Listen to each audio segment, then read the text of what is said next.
तो कहानी की शुरुआत में एक काली रात में रॉयल टॉम को दिखाया जाता है और कुछ लड़की एक बंदे के आसपास मास्टर मास्टर कहकर घूम रही है। अगले पैनल पर किसी की आँख खुलते हुए दिखाया गया और कहा, मेरा नाम येबा है, मैं 108 लड़की डिसिपल का मास्टर हूँ जो इस दुनिया का डेविल है।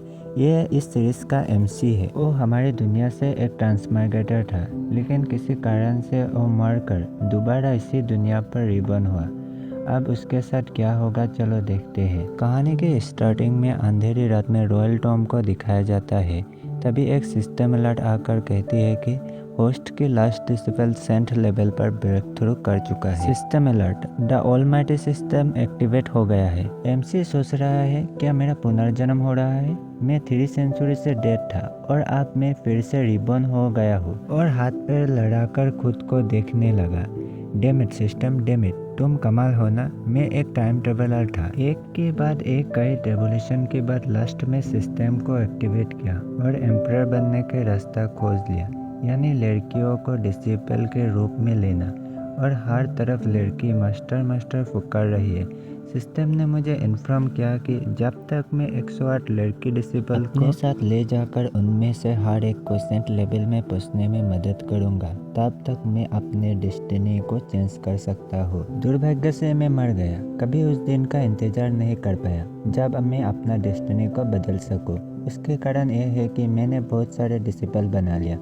सिस्टम अलर्ट, क्योंकि सभी डिसिपल सेंट लेवल में ब्रेक थ्रू कर चुकी है, इसलिए होस्ट की डेस्टिनी 3 मिनट में चेंज हो जाएगी। मुझे उम्मीद नहीं थी कि 300 साल बाद भी वो दिन जरूर आएगा। क्या मैं कॉफिन के अंदर हूँ? सिस्टम, तो क्या तुम मुझे बता सकते हो कि इतने समय बाद आज आखिरकार किस डिसिपल ने सेंट रियलम में पहुंचा? मैं देखना चाहूँगा कि किस इडियट लड़की को ऐसा करने में 300 साल लगे। सिस्टम ने कहा, मैं तुम्हें बता नहीं सकता। क्या सिस्टम डिसिपल की प्राइवेसी प्रोटेक्ट कर रही है? सिस्टम, तो मुझे बताओ, लास्ट से एक पहले वाले डिसिपल जिसने ब्रेक थ्रू करके सेंट रियलम में पहुंचा, और कब? सिस्टम ने कहा, 230 साल पहले। डेमिट, कहने का मतलब यह है कि अगर लास्ट डिसिपल सेंट रियलम में जल्दी पहुंच जाता तो मेरा रिबन बहुत पहले ही हो जाता। सिस्टम अलर्ट, डेस्टिनी को बदलने का शुरू होता है। तभी रॉयल टॉम में जोर जोर से बाहर बिजली कड़कने लगा और दूसरी तरफ कुछ लोगों को दिखाया जाता है और कह रहा था, मास्टरली ऑसम में, what a great half saint realm master. तभी मास्टरली कुछ एन्चांटमेंट से टॉम के डोर को खोलकर कहने लगा, चलो अंदर जाकर देखते हैं। अंदर जाकर देखते हुए सभी लोग हंसकर अंदर जाने लगे। कहने लगे, होली शिट, यह तो क्यानकुन की लकड़ी है। क्यानकुन की लकड़ी का विशाल टुकड़ा। यह सब बेस्ट मटेरियल है स्पिरिट सेविंग ट्रेजर और मैजिक वेपन बनाने के लिए। ये कितना शानदार है। सारे स्पेशल पावर इस कॉफिन में घुस रही है। तो क्या सभी ट्रेजर यहाँ है? कहकर इसे खोलने लगा, लेकिन मास्टर लील ने कहा, मैं उसे खोलूँगा और इंचेंटमेंट पढ़कर ये खुल जा। होली शिट, ये तो एक डेड बॉडी है। क्या ये आदमी मर चुका है? ये बिल्कुल जिंदा लग रही है। खैर, ये तो जरूर मर चुका होगा। मैंने सुना है कि डीमन एम्परर डेड स्वाभाविक मृत्यु हुई थी। किसी ने डीमन एम्परर के मुंह में जरूर से कोई अनमोल ट्रेजर रखा होगा ताकि उसका शरीर ताज़ा रहे। मास्टर ली ने कहा, मैं उसे निकाल दूंगा। तभी एमसी ने आंखें खोल दी। सभी लोग डर कर पीछे खिसक गए और कहने लगा, होली शिट, यह तो जिंदा है। डीमन एम्परर कॉफिन से बाहर निकलते हुए, यानी एमसी बाहर निकलते हुए कहने लगा, ग्रेव रोबर, तुम्हारी हिम्मत तो देखो, मेरे ग्रेव को रोबर करने आए। सभी लोग गुस्से से कहने लगा, तुम कौन हो? तुम यहाँ क्यों हो? एमसी ने कहा, यह टॉम मेरी मेमोरी में बनाई गई थी, तो तुम लोग मुझे कौन समझते हो? मास्टर लील ने कहा, क्या तुम ही सुप्रीम डीमन एम्परर हो? दूसरे लोग ने कहा, बिल्कुल नहीं, उनकी मृत्यु तो 300 साल पहले हुई थी। उसके अलावा डीमन लॉर्ड इतने जवान कैसे देख सकते हैं? मास्टर लील ने कहा, वो डेफिनेटली डीमन लॉर्ड नहीं है। उसकी कल्टीवेशन के स्टेज को जांच करने पर पता चलता है कि वो अभी कल्टीवेशन स्टेज पर एक बच्चा है। दूसरे लोगों ने कहा, बिल्कुल सही, और ऐसा लगता है कि वो कुछ समय के लिए कंडेंशन रियलम में ब्रेक थ्रू किया है। तुम झूठ बोल रहे हो, बताओ तुम यहाँ क्यों हो? सुप्रीम ट्रेजर कहाँ है? अच्छा, तुम बात नहीं करना चाहते हो ना? तो फिर तुमने ही ये मुसीबत मोल ली है, कहकर हमला करने लगा। एमसी ने कहा, धिक्कार है, तुम्हें पता नहीं कि तुम किससे निपट रहे हो, और शर्ट को 2 फिंगर से ही पकड़कर तोड़ दी। दूसरे बंदे सोच रहा है कि ये कैसे संभव है और डर कर पीछे खिसकने लगे। एमसी ने शर्ट वाले लोग बंदे को पकड़कर कहने लगा, एक घटिया स्पीड रियलम के आदमी खुद को मराने के लिए बेताब है ना? तुम्हें क्या हुआ है? क्या तुम्हें मरना चाहते हो? दूसरे साथी एमसी पर हमला करते हुए कहने लगा, हमारे साथी को नीचे उतारो। एमसी ने कहा, तुम्हें क्या लगता है कि तुम मुझ पर चिल्ला सकते हो? और उस आदमी को मार दिया। दूसरे साथी डरते हुए कहने लगा, उसने लेट स्पेशल रियलम के मार्शल आर्टिस्ट को केवल एक नॉर्मल हमले से ही मार दिया। एमसी ने दूसरे लोगों को कहने लगा, तुम भी मरना चाहते हो, और उसे सिर से पकड़कर उसका सिर उखाड़ दिया। दूसरे लोग एमसी के हाथ में अपने साथी का सिर देखकर डरते हुए कहा, मुझे लगता है कि वो आदमी लेट स्पेशल रियलम का कोई मार्शल आर्टिस्ट है, लेकिन वो हमारे साथी को एक ही हमले से मार कैसे सकता है? वो कितना ताकतवर है। एमसी अपना पावर अप करते हुए कहने लगा, अब तुम लोगों की बारी है। सभी लोग डर कर मास्टर ली से कहने लगा, अब हम क्या करें? लेकिन ये सब देखकर मास्टर ली डर कर भागते हुए कहने लगा, तुम लोग क्या कर रहे हो? किसका इंतजार कर रहे हो? भागो वहाँ से। अगर हम यहीं मर जाएंगे तो तेजर का क्या फ़ायदा? पहले ये मेक श्योर करें कि वो जिंदा रहे। ऐसा नहीं लगता है कि वो हमारे पीछे आ रही है। लेकिन डीमन एम्परर ने बिजली की रस्सी बनाकर मास्टर लिन को एक फॉर्मेशन के भीतर पटक दिया। मास्टर लिन ने खुद से कहने लगा, एक फॉर्मेशन? यहाँ तो कोई फॉर्मेशन नहीं था। जब हम लोग आए थे तब तो कुछ भी नहीं था। क्या उसने ही अभी यह फॉर्मेशन बनाई है? वो कितना पावरफुल है? एक हाफ सेंट या कोई हायर बिंग है? क्या वो सचमुच वही है? डीमन लॉर्ड ने कहा, हाँ, क्या तुम सचमुच लगता है कि मुझसे बच कर निकल सकते हो? दूसरे लोग डीमन लॉर्ड से डर कर घुटने से बैठकर कहने लगे, योर एक्सलेंसी, हम पर दया कीजिए। मुझे तो मास्टर लीड ने ही काम पर रखा था। मेरा इरादा आपको और इस टॉम को अपमानित करने का नहीं था। मैं तो उनके लिए काम करता हूँ। ये सब उनका ही आइडिया था। तभी डीमन लॉर्ड ने आगे बढ़ते हुए उन लोगों को जिंदा ही जला दिया। मास्टर ली डर कर खुद से कहने लगा, वो तो कितना खतरनाक है। वो इंसान नहीं हो सकता, वो एक डेविल है, डेविल। मास्टर ली घुटने बैठकर कहने लगा, योर एक्सलेंसी, प्लीज़ मुझे मत मारिए। मैं वादा करता हूँ कि मैं फिर कभी ऐसा नहीं करूँगा। मैं आपको अपना सब कुछ दे दूँगा, प्लीज़ मुझे मत मारिए। डीमन लॉर्ड ने कहा, मुझे ये बताओ, ये टॉम को किसने बनाया? मास्टर ली ने कहा, योर एक्सलेंसी, मुझे सचमुच इस बारे में कोई जानकारी नहीं है। डीमन लॉर्ड ने गुस्से से कहा, तो तुम्हें जिंदा रखने का क्या मतलब है? ली ने घबराकर कहा, एक्सलेंसी, मुझे ठीक से पता नहीं कि इसे किसने बनाया था, लेकिन इन्फान टाउन में रहने वाला जिन इस सेक्ट को यह जरूर पता होगा। डीमन लॉर्ड ने कहा, फिर से कोई? ये कौन है?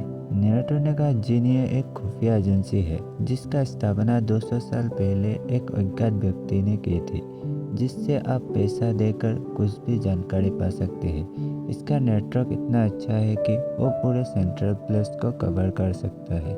और एमसी अपने से कह रहा है कि जिन इस सेक्ट, ये मेरा 8 डिसिपल का सेक्ट है। सेक्ट को इतना एवल और इन्फ्लुएंस बनाने के लिए मेरे 8 डिसिपल को कड़ी मेहनत करने पड़ी होगी, जो अपने करियर को आगे बढ़ाने में हमेशा ज़्यादा प्रयास करती है।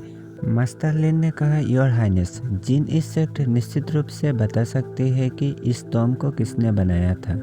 मैं उन्हें ढूंढने में आपकी मदद करूंगा। प्लीज़ मेरी जान बख्श दीजिए। ये भाई ने कहा, अगले जन्म में इतना लालची मत बनना, और उसे मार दिया। तभी एक सिस्टम अलर्ट आया और कहा कि तुम खोए हुए डिसिपल की खोज करो और उस डिसिपल से मिलो जिसके लिए तुम्हें इनाम मिलेगा। ये भाई ने हंसकर कहने लगा, हा हा हा, अब आखिरकार मेरा बारी है बड़े फसल काटने की, और टॉम से बाहर निकलने लगा। अगले जगह एक टाउन को दिखाया जाता है। टाउन पर हर तरफ लोग सामान खरीदकर बिक रहा है।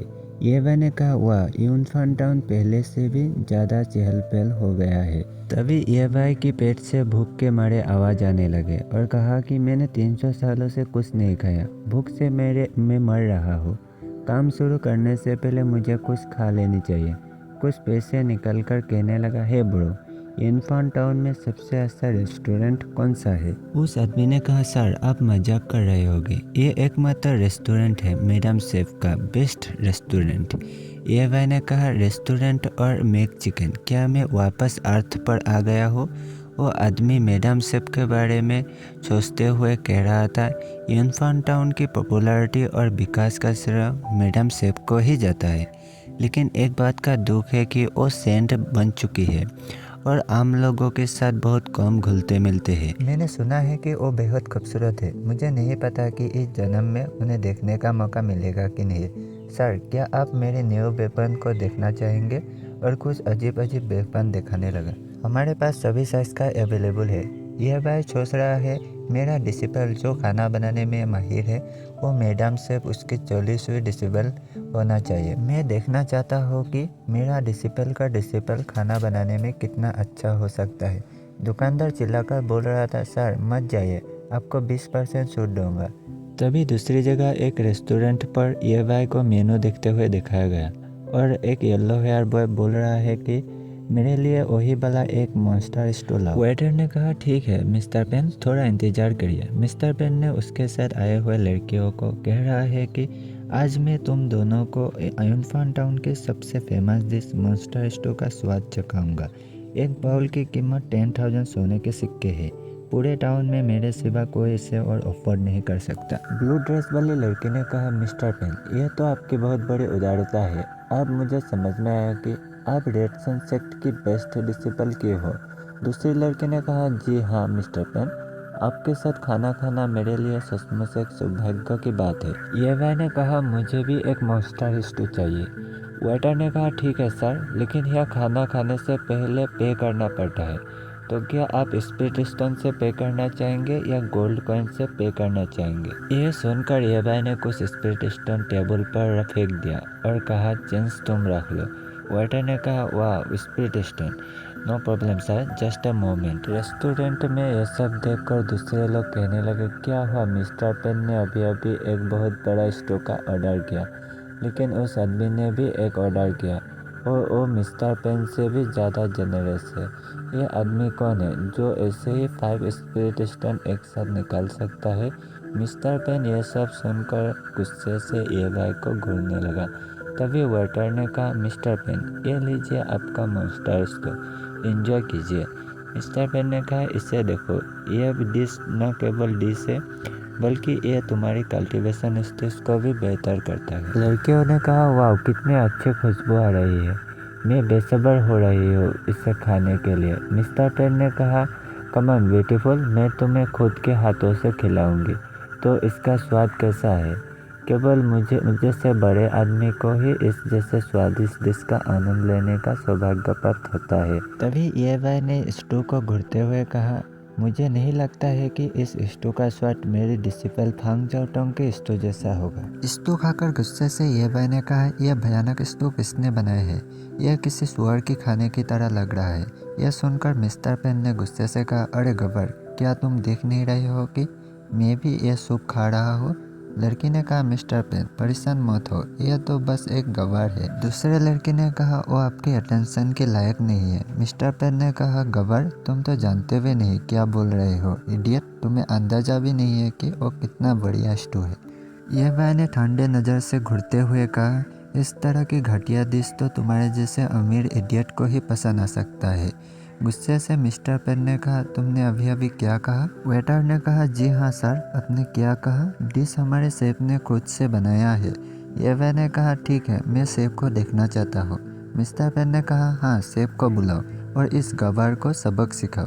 यह आदमी लेट स्पिरिट रियलम का शेफ डोंगली है। उसने कहा, हेलो सर, ये डिश रेड सन सेक्ट के डिसिपल मिस्टर पेन को बहुत पसंद है। क्या मैं पूछ सकता हूँ कि आपको इस स्टू से क्या समस्या है? यह सुनकर मिस्टर पेन ने कहा, क्या अर्ली स्टेज कंडीशन रियलम के आदमी लेट स्पिरिट रियलम की एक शेफ को बेस्ट डिश पर कैसे सवाल उठा सकता है?